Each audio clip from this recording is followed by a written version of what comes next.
नमस्कार, आप देख रहे हैं सिटी पोस्ट। मैं वंदना। इस वक्त हम मौजूद है गोविंद मित्रा रोड में, क्योंकि ये सबसे बड़ा क्या आपको पता है पूरा देश में है, क्योंकि जितने भी यहाँ पे थोक विक्रेता हैं वो सारे मेडिसिन यही गोविंद मित्रा रोड से ही लेकर के जाते हैं। और आप तस्वीरों के माध्यम से देख सकते हैं कि यहाँ पे जो खास करके थोक विक्रेता ही हैं वो धरना प्रदर्शन पे बैठे हुए हैं। हम जानेंगे, इनके सेक्रेटरी हैं, मेन जो प्रेसिडेंट है, उनसे जानने का कोशिश करेंगे। सर, आखिर कारण क्या है कि आप लगातार 3 दिन तक के धरना प्रदर्शन पे आप बैठ रहे हैं? देखिए, हम ये डिमांड आज से नहीं, पिछले 2 साल से सरकार के पास रख रहे हैं। 1 जुलाई 19 को पूरे बिहार में जिला लेवल पर प्रदर्शन और धरना हुआ। 29 तारीख को हम लोगों की बैठक प्रधान सचिव 29 अगस्त को प्रधान सचिव महोदय के साथ हुई। उनके आश्वासन पर हमने अपना आंदोलन स्थगित किया था, लेकिन आज तक विभाग की ओर से कोई पॉजिटिव रिस्पांस नहीं मिला।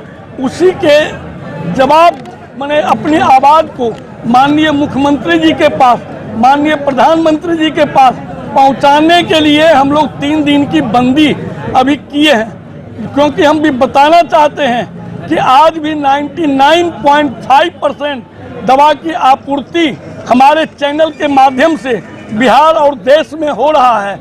आज इसकी जो कानून सम्मत काम हमारा केमिस्ट करना चाहता है, इसीलिए आपके द्वारा लाइसेंस लेकर आपके लाइसेंस को, टर्म एंड कंडीशन को मानते हुए हम लोग अपनी अपनी दुकान को चलाते हैं, क्योंकि हम सारे केमिस्ट कानून सम्मत काम करना चाहते हैं। लेकिन फार्मासिस्ट का कमी के बावजूद भी लाइसेंस आपने हमें दिया, और लाइसेंस देने के बाद आज अब उसी नाम पर हमें ब्लैकमेल कर रहे हैं, हमारी शोषण कर रहे हैं। हम कहते हैं कि फार्मासिस्ट दुकानों के अनुपात में आप उपलब्ध करावें। हमें फार्मासिस्ट अपने दुकानों में रखने में कहीं कोई प्रॉब्लम नहीं है, क्योंकि हमारे दुकानों में पढ़े लिखे लोग ही काम करते हैं।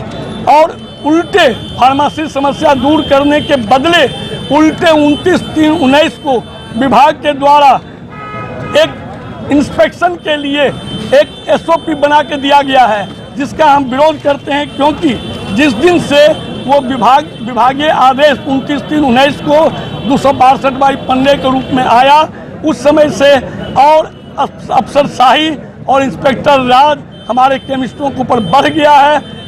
हमें मांग है कि हमें तकनीकी आधार पर एजुकेट कीजिए, हमें समय दीजिए अपने दुकान में वो तकनीकी गलतियों को सुधारने के लिए, न कि उसके नाम पर हमारी दोहन, हमारी शोषण, हमारी प्रताड़ना हो। उसी के विरोध में हम 3 दिन के लिए सरकार का ध्यान आकृष्ट करने के लिए आज 3 दिन की बंदी हम किए हैं। अभी हम इमरजेंसी दवाओं की आपूर्ति जारी रखे हुए हैं, लेकिन अगला कदम जो मार्च में होगा वो अनिश्चितकालीन बंद की होगी, जिसमें किसी भी तरह का हम आपातकालीन दवाओं की भी आपूर्ति नहीं करेंगे। और साथ ही साथ आपको मालूम हो कि ये आंदोलन 20 साल के बाद हुई है। आज से 20 साल पहले 2000 में TOT के खिलाफ हम किए थे। आज 20 साल के बाद इस तरह की आंदोलन हमें करने के लिए सरकार ने मजबूर कर दिया है। सरकार से अनुरोध है कि हमारी मांगों को कानून सम्मत और व्यवहारिक रूप से समझते हुए इसको मानने का प्रयास करें, इसका मानने का निर्णय लें। धन्यवाद। जय हिंद।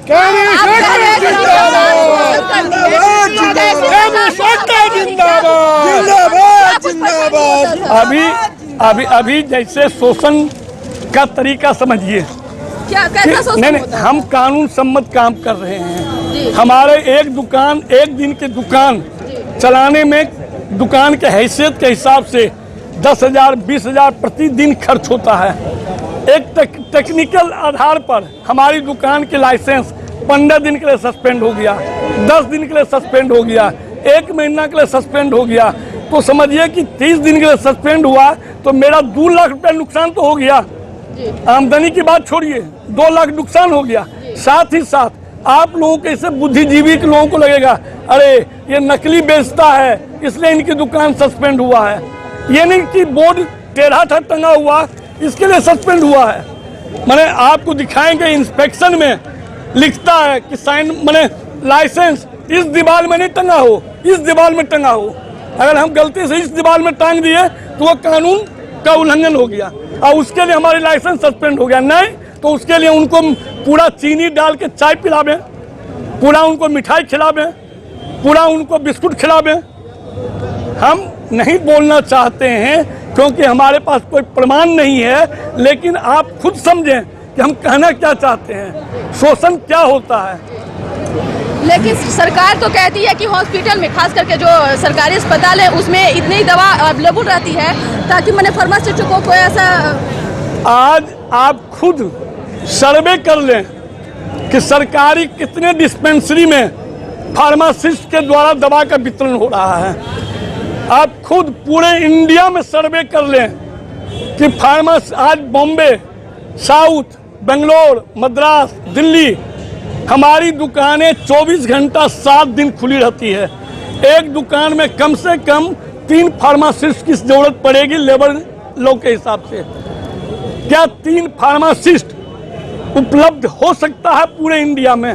और क्या अगर 3 फार्मासिस्ट हम रखते हैं तो हमारी दुकान की सर्वाइव हो सकता है? आज गांव में हमारा रिटेल दुकान 10,000 रुपया बेचता है, 5,000 रुपया बेचता है। किसी तरह से वो पढ़ लिख कर कानून सम्मत काम करने के रूप में वो दवा की दुकान कर रहा है। उसको इस नाम पर उसको आतंकवादी बनाया जा रहा है, उसको गुंडा बनाने पर मजबूर किया जा रहा है। अगर इस तरह से हमारे केमिस्टों को लोग तंग करेंगे तो लोग जब तक लाइसेंस रखे हुए हैं तभी वो कानून के मानने के लिए बाध्यता है। सर, मेरा कहना ये नहीं है, जैसे सरकार कहती है कि सरकारी अस्पताल के अंदर सरकारी दवाएं इतना उपलब्ध है कि फार्मासिस्ट को बाहर से उनका जरूरत नहीं अगर उपलब्ध है तो हमारे पास लेटर है कि जब 3 दिन की बंदी हो रही है तो कम से कम 50 लेटर हमारे पास आया है। विभाग का है कि दवा इमरजेंसी उपलब्ध करवाओ, दवा इमरजेंसी उपलब्ध करवाओ।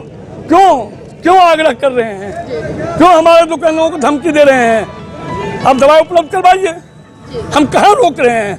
हम तो आम पब्लिक के ऐसा कहीं रोड जाम नहीं कर रहे हैं, हम कहीं आपूर्ति नहीं रोक रहे हैं, हम अपना दुकान बंद कर रहे हैं। उस पर सरकार बेचैन है। सरकार हमारे बड़े बड़े केमिस्टों को धमका रहे हैं, फोन कर रहे हैं, चिट्ठी दे रहे हैं। तो आपने सुना किस तरह से नाराजगी बिहार ड्रग्स एसोसिएशन, जो ड्रग्स एसोसिएशन के जो मालिक हैं वो अपनी नाराजगी जाहिर कर रहे हैं, लेकिन मरीजों को इससे काफी नुकसान हो सकता है। मरीज लोग काफी अलर्ट हो जाए। ये 3 दिन आप लोगों को काफी परेशानियां झेलनी पड़ेगी और आपको कोई भी ऐसा मेडिसिन दवा दुकान में अवेलेबल नहीं मिलेगा। तो आगे क्या सरकार कदम उठाती है वो देखना होगा। तो इस खबर बस इतना ही। अगर आपको हमारी खबर अच्छी लगे इसे अपने दोस्तों के साथ शेयर करें, हमारे यूट्यूब चैनल को सब्सक्राइब करें, बेल आइकन जरूर दबा दें। आपका सहयोग समर्थन लगातार सिटी पोस्ट को मिल रहा है, इसके लिए बहुत बहुत धन्यवाद। नमस्कार।